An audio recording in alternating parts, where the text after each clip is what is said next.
காலை 5:30 மணிக்கு கிருஷ்ணன் கோவில் பஞ்சாமிர்த அபிஷேகம். மித்ர சமாஜில் சாத்வீக உணவு உண்டுவிட்டு புடுப்பியிலிருந்து 6 கிலோமீட்டர் தொலைவில் உள்ள அம்பலப்பாடி சென்றோம்.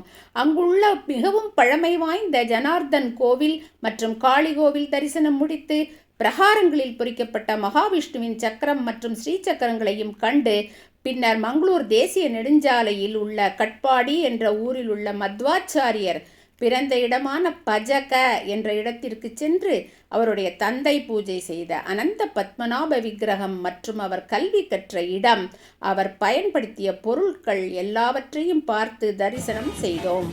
மாலையில் 6:30 மணிக்கு கிருஷ்ணன் கோவிலில் விளக்கேற்றும் ரங்க பூஜையில் கலந்து கொண்டு தெப்போத்சவ வைபவத்தையும் காணும் பேர் பெற்றோம்.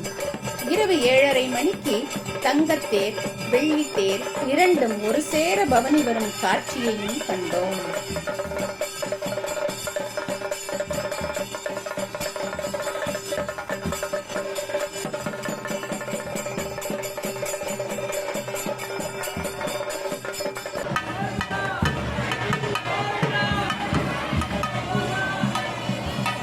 கண்ணனை தொட்டில் தூங்க வைக்கும் வைபவத்தையும் கண்டு கழித்து பிரயாணத்தின் 2வது நாள் மிகவும் அர்த்தமுள்ள நாள் என அகமகிழ்ந்தோம்.